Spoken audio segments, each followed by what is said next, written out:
Hi, I'm Carissa. I'm here to tell you a story about the beginnings of the Old English language. Have a journey with me. It all started around 449 AD. The Germanic tribes of Angles, Saxons, and Jutes, along with the Frisians, found their new place, and this is where the beginnings of the Old English language came into being.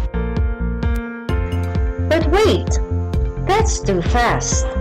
Let's take a walk in time and see how these Germanic invaders landed in this fertile land of Britain.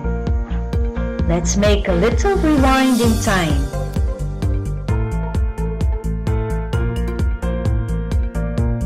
It all began in the British Isles, the period of pre-Old English, when the language was spoken in Europe. Around 5 centuries, when the English migrated to Britain, they found the island already inhabited, the Celts. The first people in England about whose language we have definite knowledge of. 2 languages were spoken by the Celts, the Gaelic and the Brythonic. Celtic was probably the first Indo-European tongue to be spoken in England.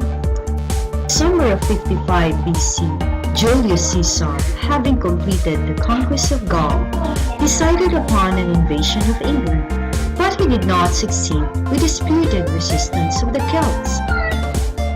Until the time of Emperor Claudius, who undertook the conquest of the island in 43 AD.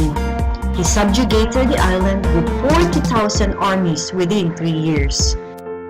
The Romans kept an ally with non-Italians to keep the empire in order.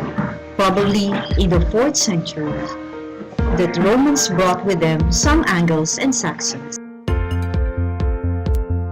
The Britons, during this time, had been troubled by serious barbarian raids of the Picts from Scotland and Scots from the Ireland at around 360 AD. The Britons appealed to Rome for help, but the relief was only in a temporary. A desperate act of seeking for the Saxons' help was done by the wretched Britons.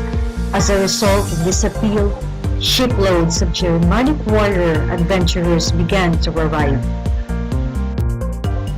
449 AD marks the first landing of the Saxons, the end of the Romans, and the beginning of the Old English period. Germanic sea raiders, ancestors of the English, settled the British and the Scottish aggressors. With complete lack of international morality and being prosecuted as war criminals, they subjugated and disposed the Britons whom they had come to help. In the course of the next 100 years or so, more and more Saxons, Angles, and Jutes arrived from the 3 most powerful nations of Germania, as Bede says, to seek their fortunes in a new land. The Germanic tribes that came first were the Jutes, led by the brothers Hengist and Horsa, which means horse, an important animal in Indo-European culture and religion.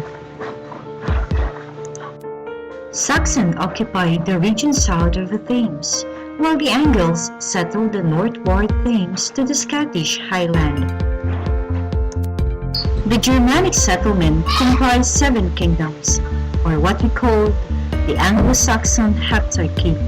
We have the Kent, Essex, Sussex, Wessex, East Anglia, Mercia, and Northumbria.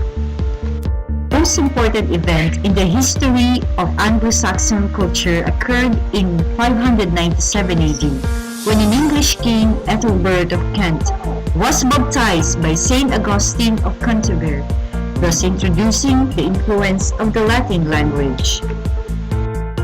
130 AD, the Venerable Bede produced Ecclesiastical History of the English People,